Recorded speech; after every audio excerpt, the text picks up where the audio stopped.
столице Коми прошел конкурс «Семья равно семья». Малыши из детских садов города вместе со своими мамами и папами состязались не только в спортивных эстафетах, но и в творчестве. На семейном празднике побывала Дарья Вологжанина.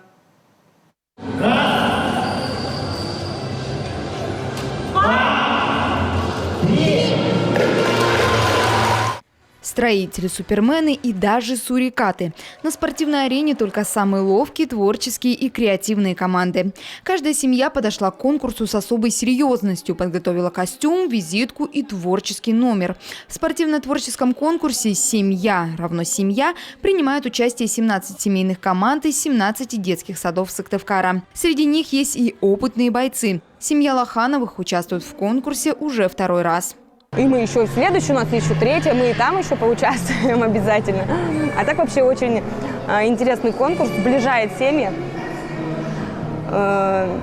Поэтому я думаю, что в таких мероприятиях нужно участвовать, вкладывать в это все свои силы, насколько это возможно. Потому что и дети ближе потом к родителям становятся, и родители к детям, и вообще болельщики приходят, тоже сближаются. Ну, в общем, это все всегда сближает, это очень весело и прекрасно.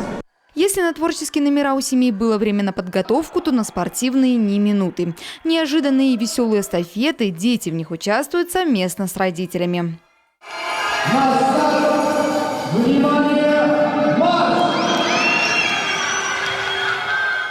Трибуны полные болельщиков. Все они пришли поддержать любимую команду с речевками и яркими плакатами. Мы поддерживаем семью Рудачевых, Алису, Александра и Кристину. Они ходят в детский сад 114, наши творческие родители. 53-й садик, поддерживаем их, и мы практически самые лучшие. Надеюсь, что самые лучшие. Спортивно-творческий конкурс – часть реализации сразу 3 партийных проектов «Единой России» – «Крепкая семья», «Детский спорт» и «Предпринимательство».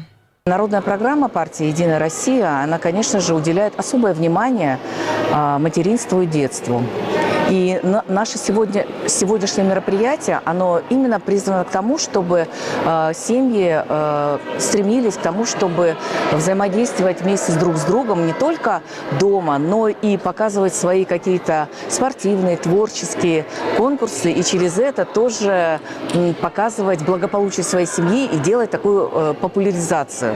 Всего в конкурсе вместе с группой поддержки приняли участие больше 400 человек. В жаркой борьбе в спортивно-творческом конкурсе «Семья равно семья» одержала победу дружная семья Лохановых. Дарья Вологжанина, телеканал Юрган.